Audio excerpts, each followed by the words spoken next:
तो दोस्तों पिछली वीडियो में हमने पढ़ा था कि कॉजेज क्या होते हैं लो पावर फैक्टर के। अब हम समझते हैं कि पावर फैक्टर जो मेरा है उसको इम्प्रूव कैसे किया जाता है। ठीक है, तो ऑब्वियस सी बात है, पावर फैक्टर को इम्प्रूव करना मतलब क्या होता है? कॉस फाई की वैल्यू को बढ़ाना, पावर फैक्टर की वैल्यू को बढ़ाना, इम्प्रूव करना, यानी कि पावर फैक्टर को हाई करना। ठीक है ना, लो होने से बचाना, यानी कि जो कॉस फाई है पावर फैक्टर है इसकी वैल्यू को बढ़ाना। ठीक है, अब जरा ध्यान से देखिए, यदि मैं देखिए जो लैगिंग करंट होता है हमारा, जो हमारा करंट होता है, ठीक है, वो इनवर्सली प्रोपोर्शनल होता है किसके? पावर फैक्टर के, यानी कि कॉस फाई ही पावर फैक्टर है। पावर फैक्टर की वैल्यू यदि मैं बढ़ाऊंगा, इसको हाई करूंगा, तो हमारे पास करंट डिक्रीज हो जाएगा और यही हमारा मकसद है, क्योंकि ये करंट अगर डिक्रीज होएगा हमारा तो हमारे लॉसेस घट जाएंगे, वोल्टेज रेगुलेशन इंप्रूव हो जाएगी, वोल्टेज ड्रॉप ट्रांसमिशन लाइन में घटेगा। तो इसलिए हम इंप्रूव करते हैं। ठीक है, एफिशिएंट सिस्टम को बनाने के लिए। अब सबको पता है कि पावर फैक्टर इंप्रूव मुझे कराना है तो मुझे कॉस फाई यानी कि कॉस की वैल्यू मुझे बढ़ानी होगी, पावर फैक्टर की वैल्यू। अब आप समझिए जरा, कॉस की वैल्यू बढ़ती कब है? जब उसका एंगल घटता है। ये ध्यान रखना, ये मैथमेटिक्स का रूल होता है, ट्रिग्नोमेट्री का। कॉस की वैल्यू तब बढ़ती है जब उसका एंगल घटता है। ठीक है ना, कॉस की वैल्यू तब बढ़ती है जब उसका एंगल घटता है। कॉस का एंगल घटेगा तो उसकी वैल्यू बढ़ेगी। अब देखिए, यदि मुझे पावर फैक्टर को इंप्रूव करना है, ठीक है ना, ठीक है, तो मुझे कॉस के एंगल को घटाना पड़ेगा, कम करना पड़ेगा, तब जाके कॉस पावर फैक्टर की वैल्यू बढ़ेगी। अब जरा इस डायग्राम को ध्यान से देखिए। ये डायग्राम है एक ट्रांसमिशन लाइन का, ये सोर्स लगा हुआ है, ये करंट फ्लो कर रहा है, ये ट्रांसमिशन लाइन पे ये करंट आया, लोड करंट।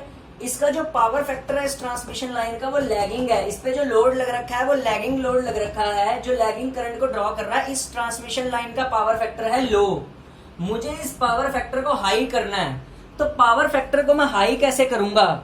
हाई करूंगा अगर मैं कॉस के एंगल को घटा दूं और कॉस फाई की वैल्यू बढ़ा दूं। ठीक है ना, तो कॉस के एंगल को अगर मैं घटाऊंगा तो पावर फैक्टर इंप्रूव होगा। अब ये इस कॉस के एंगल को मैं घटाऊंगा कैसे?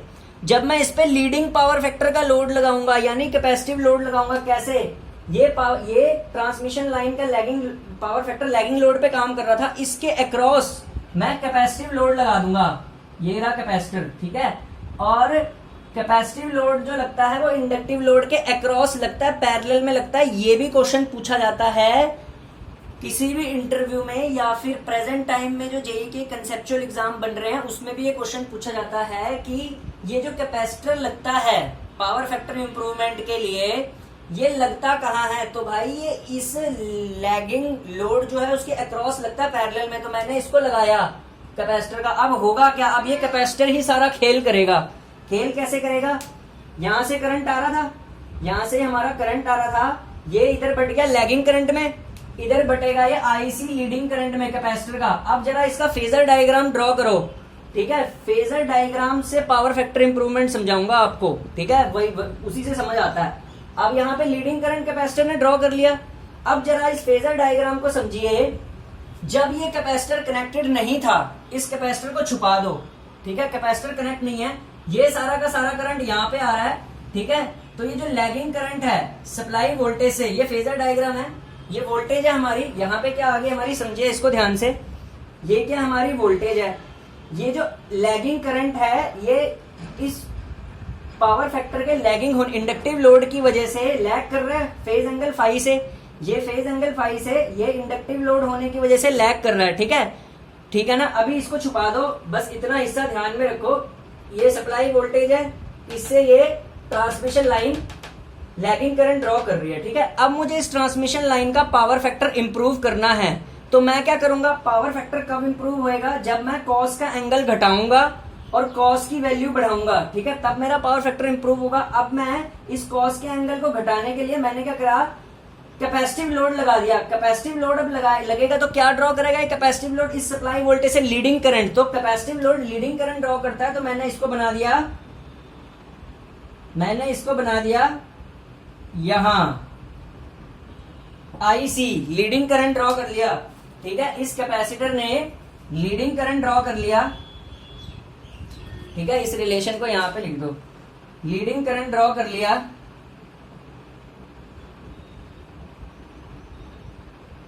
ठीक है।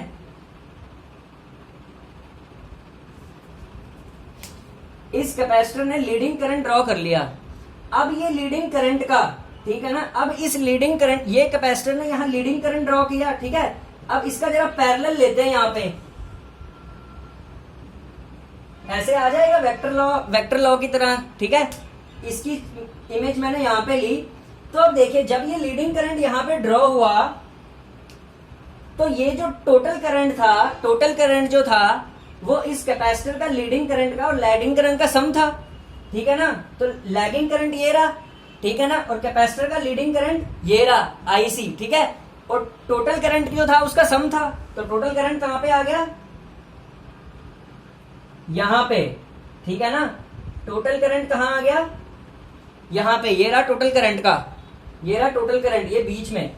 अब देखो पहले एंगल बड़ा था, पहले एंगल इतना बड़ा था, अब टोटल करंट का एंगल कितना हो गया, कम हो गया ना। अब इतना देखेंगे हम यहां से लेके यहां तक, तो एंगल मैंने क्या कर दिया, कम कर दिया, ठीक है ना, फाई नॉट। एंगल मैंने अब क्या कर दिया, यहां से लेके यहां तक टोटल करंट का एंगल, पहले करंट का एंगल यहां तक था, अब टोटल करंट का एंगल कहां पे आ गया, यहां आ गया।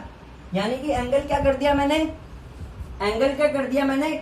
कैपेसिटिव लोड लगाने से एंगल क्या कर दिया मैंने, एंगल कम किया, कॉस का एंगल अगर कम होगा तो कॉस की वैल्यू क्या बढ़ जाएगी, कॉस पावर फैक्टर क्या हो जाएगा, इंप्रूव हो जाएगा, बढ़ जाएगा। लाइन करंट क्या कर जाएगा, डिक्रीज कर जाएगा। ऐसे होता है पावर फैक्टर इंप्रूवमेंट, ठीक है ना, आई समझ में, ठीक है। तो ऐसे होता है पावर फैक्टर इंप्रूवमेंट। पहले क्या था, जैसे ही मैंने कैपेसिटिव लोड लगाया, कैपेसिटिव लोड ने यहां लीडिंग करंट ड्रॉ किया, लीडिंग करंट ड्रॉ करने से मैंने इसकी पैरेलल इमेज बनाई यहां पे। अब पैरेलल इमेज देखिए आईसी की यहां पे, ठीक है, ये रहा आईसी का, ये रहा आईसी, ठीक है, यहां पे लिख देते हैं इसको आईसी, ठीक है। ये टोटल करंट यहां पे आ गया, ठीक है। पहले एंगल बड़ा था, अब रिजल्टेंट करंट का एंगल छोटा हो गया। एंगल अगर छोटा हो गया तो कॉस फाई की वैल्यू, क्योंकि कॉस का एंगल जब घटता है ना तो उसकी वैल्यू बढ़ती है, कॉस फाई की वैल्यू बढ़ गई, ठीक है। करंट जो होता है ट्रांसमिशन लाइन में कम हो गया, मतलब हमने पावर फैक्टर की वैल्यू बढ़ा दी, हाई कर दी, ठीक है, हाई कर दी, और पावर फैक्टर को हमने इंप्रूव कर दिया, ठीक है। तो कैपेसिटिव लोड हमेशा इंप्रूव करता है पावर फैक्टर को, ठीक है ना। ये लैगिंग लोड पे कनेक्ट हो रही थी, अब मैंने पावर फैक्टर को क्या कर दिया, इंप्रूव कर दिया, ठीक है। नेक्स्ट तरीका क्या होता है, ये तो रहा कैपेसिटर लगा के, स्टैटिक कैपेसिटर्स को लगा के, ठीक है।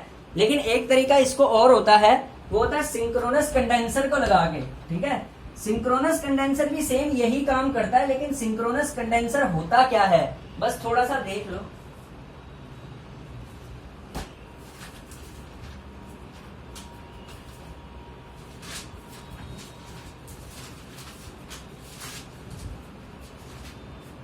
सिंक्रोनस कंडेंसर है,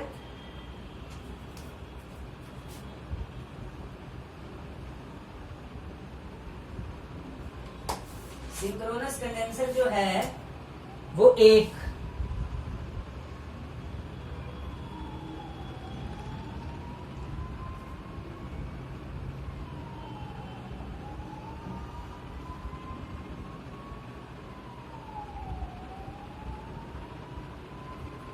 ठीक है।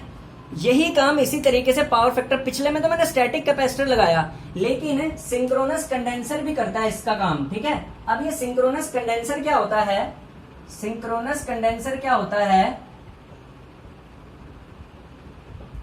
एक ओवर एक्साइटेड, मशीन्स में भी पढ़ाऊंगा इसे, सिंक्रोनस कंडेंसर कुछ नहीं होती, ओवर एक्साइटेड सिंक्रोनस मोटर होती है, ओवर एक्साइटेड सिंक्रोनस मोटर होती है। ओवर एक्साइटेड सिंक्रोनस मोटर का मतलब क्या होता है, excitation voltage greater than supply voltage, ठीक है। ओवर एक्साइटेड सिंक्रोनस मोटर जो होती है जब उसकी एक्साइटेशन वोल्टेज ग्रेटर हो जाती है ना सप्लाई वोल्टेज से, तो वो क्या करने लग जाती है, लीडिंग करंट ड्रॉ करने लग जाती है। ठीक है, लीडिंग करंट ड्रॉ करने लग जाती है, और इसी लीडिंग करंट ड्रॉ की प्रॉपर्टी से ये एक कैपेसिटर की तरह एक्ट करती है।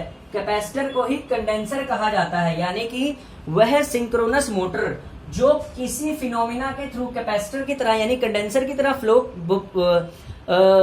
कंडेंसर की तरह वर्क करने लग जाए, उसको बोलते हैं ओवर एक्साइटेड सिंक्रोनस मोटर। अब ये ओवर एक्साइटेड सिंक्रोनस मोटर क्या करने लग जाती है, सप्लाई वोल्टेज से, ठीक है ना, लीडिंग करंट को ड्रॉ करना लग जाती है। ठीक है, तो और फिर ये किस लिए यूज होती है, पावर फैक्टर को इंप्रूव करने के लिए यूज होती है। ठीक है ना, लीडिंग करंट ड्रॉ करने लग जाती है, और इसकी एक कंडीशन होती है कि इसको तभी सिंक्रोनस कंडेंसर कहा जाता है जब ये कोई भी मैकेनिकल लोड को ना ड्रॉ कर रही हो, यानी कि इस पे कोई मैकेनिकल लोड नहीं लगना चाहिए। ठीक है ना, it runs without mechanical load with over excitation. ये जो मोटर है ना, 3 फेज सिंक्रोनस मोटर, ये बिना mechanical load, it runs without mechanical load with over excitation, over excitation पे रन करनी चाहिए बिना मैकेनिकल लोड के। ठीक है, तो आज का लेक्चर आपको पूरा खोपड़ी के अंदर घुस गया होगा। ठीक है, पावर फैक्टर इंप्रूवमेंट का पूरे यूट्यूब पे ऐसा कहीं नहीं मिलेगा जबरदस्त तरीके से। ठीक है, थैंक यू, लाइक करिए, चैनल को सब्सक्राइब करिए। ठीक है, थैंक यू।